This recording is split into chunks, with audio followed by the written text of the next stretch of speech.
Hello, and thanks for watching. My name is Chris Geiser, and I'm here to tell you all about the experience of getting to Europe in 2021 for the cycling experience of a lifetime with GFMY.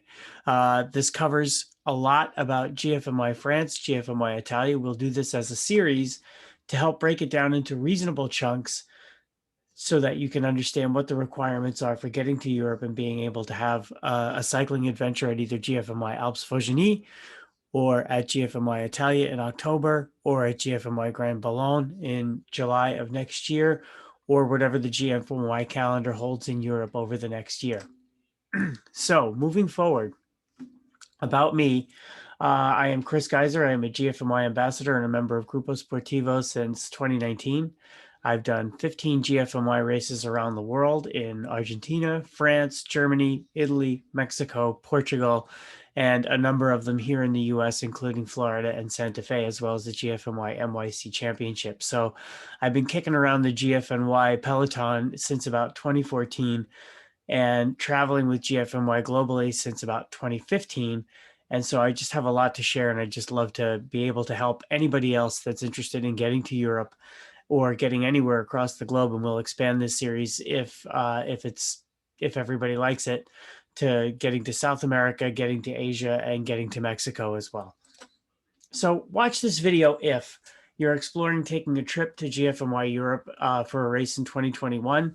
If you've not traveled extensively to Europe and just need a few tips, or maybe you've traveled in Europe, but you need to understand what the new normal looks like that's associated with travel, or you just need the easy button on finding out, hey, what do I need? What do I need to be able to do this and travel with confidence, right? Later in the series, I hope to cover knowing the course, your bike and gearing choices. Those things are important, especially if you're going to go to someplace like the French Alps. Planning your connections and journey legs, which is actually more important a factor than you think in making life easier on yourself when you travel. Planning transfers, meaning rental cars, cabs, van transfers, trains, or any journey legs that you would plan that go from your air travel to what your next destination is. Where to stay, of course, there are always great GFMY hotels that come at great rates, allow your bike inside, know how to treat GFNY riders. And then there are some easy alternatives if you prefer an apartment or some space for more people or whatever you want to do. What to bring, packing for success and enjoyment, and then some essential resources. All along the way, we'll provide essential resources that you can use on your own and use those to find anything else. So before we get into it, if you have any questions about this presentation or any of the other presentations in this series, please reach out to me at Chris, CHRIS, at gfny.com, or you can hit me on Facebook, or you can hit me on Twitter at this Geiser, and I would be happy to answer any of the questions. These questions or this information is all compiled from my experiences with traveling for GFNY, and I've put a lot of thought and research into how that gets done and how I do those things. And so while it may not be the right formula for everybody, I feel like telling you what I know will help you make the best plan for you. And while I'm not a travel agent, I'm not a booking agent, I'm not a tour operator, I am somebody that's just, been through the ringer a few times on travel, and I know how things work. So first things first, get ready to pack. Europe is open. France and Italy are both open to US visitors. So there are some conditions that apply, but they're easy solves, and we'll explore those in this video today. The races are on for GFMY Alpes Fauligny, August 29th, 2021.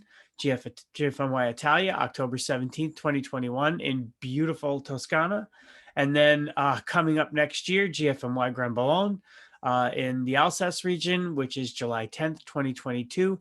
And then, other races as they become available on the GFMY calendar.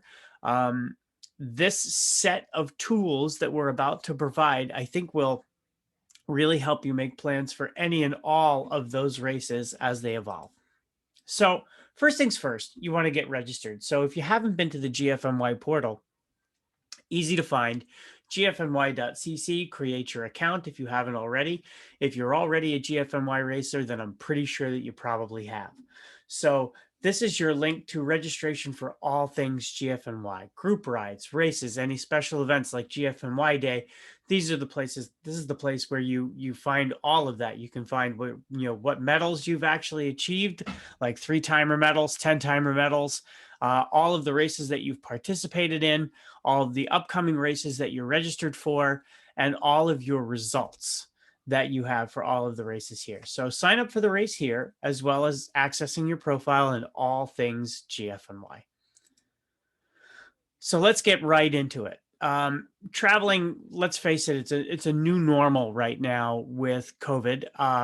While COVID is subsiding, it's not completely over. There are still some things to know about how different countries are reacting to this, but for the most part, France and Italy have both openly declared that it's open to US travel. I can confirm that France is open to US travel as I just got home. I'm actually still suffering my jet lag from the Vosgeny trip.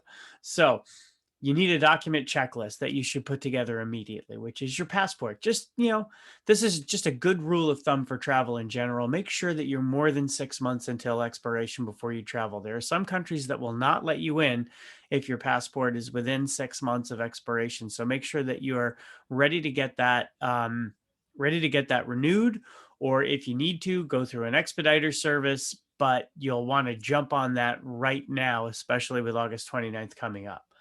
A health form. We'll get into the health form a little bit later.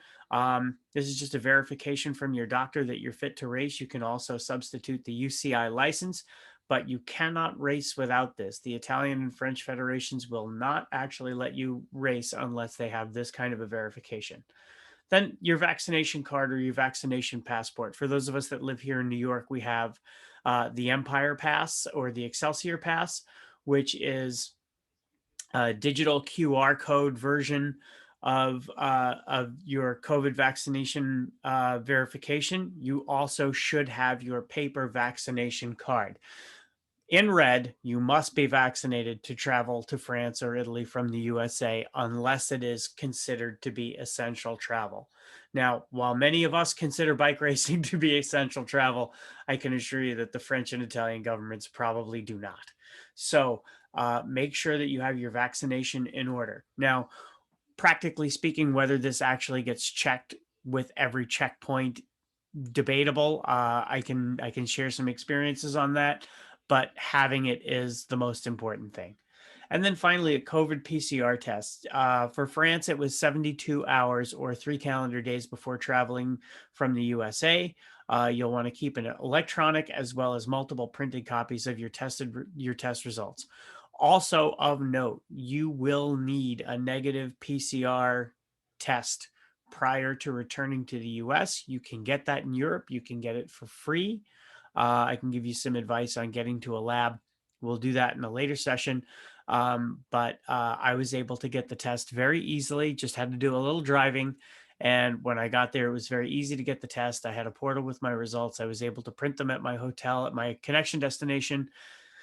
And I was able to use that documentation to get back into the US. So some considerations that you'll need: know the COVID rules on connecting cities and countries that you may travel through. Get a COVID PCR test here in the US in time for the results to be available when you fly, but close enough to fall within that 72-hour pre-flight window. Some of the destinations actually call it 3 calendar days, 72 hours to be safe, but 3 calendar days is sort of a more relaxed way of saying that business hours is basically how they're framing that. And then plan a location for the test prior to leaving Europe. That's, like I said, required for re-entry into the USA. I will provide some locations in France where you can get the PCR test, and we'll look into some locations in Italy as well. So know before you go, USA is considered to be the orange zone as far as the countries of France and Italy are concerned, right? France and Italy are both Schengen Treaty countries. So once you pass through any other Schengen Treaty country, let's say like Portugal, I had just passed through Portugal, you will basically go through limited passport control when you arrive in France or Italy, but you may actually have your COVID documents inspected either by a federal police agency or by whoever it is that's policing that particular airport, as well as having those negative test documents inspected by the airport gate agents or the airport check-in agents. Now, the interesting thing about this is that the the airlines seem to be largely in control of testing or checking and verifying that the COVID test documents are in order, and then the authorities are actually looking at those in, I would say, more random types of places. So more on that in a minute. So France and Italy will require proof of vaccination for you to be a non-essential traveler, a negative COVID test. France, 72 hours. Currently, this is as of June 28th of 2021. Italy is requiring it within 48 hours. So please make note of that. You may need to find, an instant result PCR test to make that window, or some sort of proof of recovery from COVID and completion of required self-isolation, right? So that will actually substitute as a COVID test, but they want to have proof of that required self-isolation. My advice is to go with the test. The test will be the easiest thing for a non-native English speaking airport gate agent to actually look at and understand that you've met the requirement. So just make things as clear and easy for yourself as you possibly can. Then there's the matter of the European Digital Passenger Locator Form. This will likely be provided to you by your airline. They will ask you to fill out a form either online or on paper. So bring a pen. Always have a pen with you as you travel to Europe, because there will be some kind of form for you to fill out that will require you to leave your name, your passport number, as well as some emergency contact information, and also your seat number on the plane. Now, from a privacy perspective, that information is reportedly not shared with anyone. They only use that information in the case that somebody on the plane has tested positive for COVID, and they use that for contact tracing to let you know that you ought to get tested or whatever else. Again, this is something that they will require you to either hand in, or you may need to actually show proof that you've done it. In my case, in my first leg to Portugal, I was able to actually show them the email verification that I had filled the form out online before I left. But as I traveled from Portugal to Lyon, France, I actually had to fill out another copy of the form to actually provide to the airline. So some resources there. This is Italy's latest rules over here in the top right. I can make this this slide deck available to anybody that would like it. I can also post these links within the comments. But this is where all of the rules about returning to Italy are. There's a little wizard that you can go through, what country you're coming from, what countries you visited, and whether you're actually eligible to visit Italy, which practically everyone from the US is. This also is some EU information here on the middle bullet point, passenger locator information. This is basically what they're trying to accomplish in the contact tracing effort that we just spoke about. And then finally, French entry requirements provided by the US State Department. I personally find at this time, that information from the US State Department is probably one of the best resources that you can have. And while they are warning you to reconsider your travel and whatever else, I would say that if you are a vaccinated traveler, that you probably have to worry less about the warnings, and probably worry just more about what rules they're stating or what links they're providing to other resources. So just go to the US State Department website. You can just, enter that in the search engine, just enter US Department of State. When you get to the site, make sure it's the US Department of State site, and then look for the travel advisories for the country that you're going to be visiting.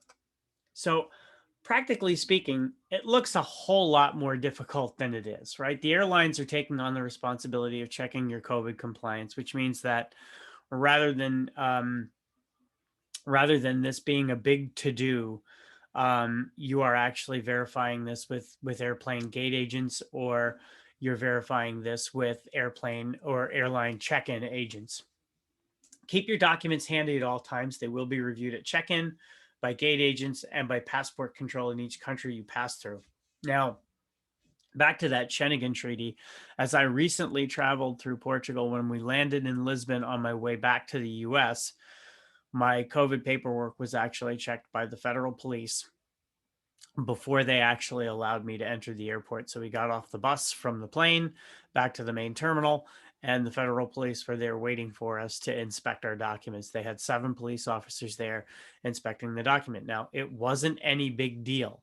It wasn't a shakedown. It wasn't any kind of a big deal. It was just basically, okay, here's my passport, here's my boarding pass, here's my COVID document. It was one more piece of paper to show them so that they could verify that they were only letting people that were eligible to fly into the airport.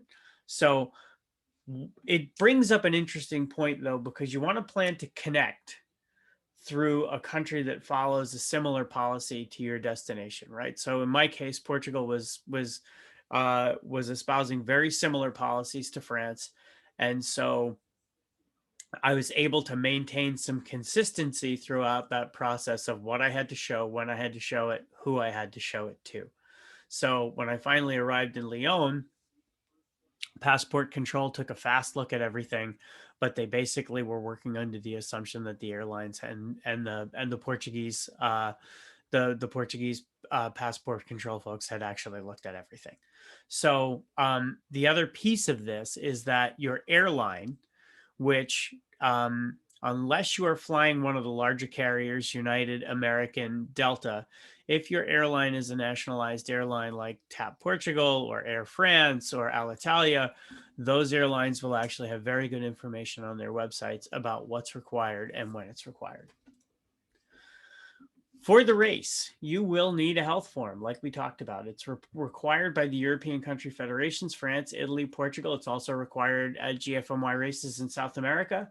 But what it is a verification from your doctor that you are fit to race, right? It's an easy thing to get. It's a short form. You bring it to your doctor when you get your physical, and you can actually have it valid for a year, that you've met the requirements to be able to race safely, that you're fit enough to race.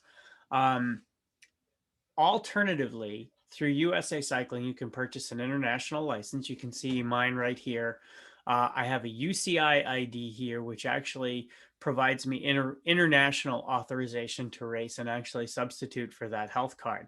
So depending on what kinds of fees you pay for your physical every year, or what kind of a pain in the neck it is to get to the doctor and get that health form, filled out, or what your work schedule allows, or anything else, the UCI license will pay for itself after 2 European races in comparison with doctor visits, and it's renewable each year. Now, that said, if you have any questions about whether you're fit enough to race, you should see your doctor, right? I would never discourage anyone from seeing their doctor, but the UCI license is a nice alternative to having to have that paperwork filled out each time you go. Usually it's available from USA Cycling within 48 hours of sign up, and actually it supports USA Cycling, so it's not too bad. So summing this all up, get registered for the race at gfmy.cc, book your travel and flights, know the rules of your connection cities, countries, and your destination.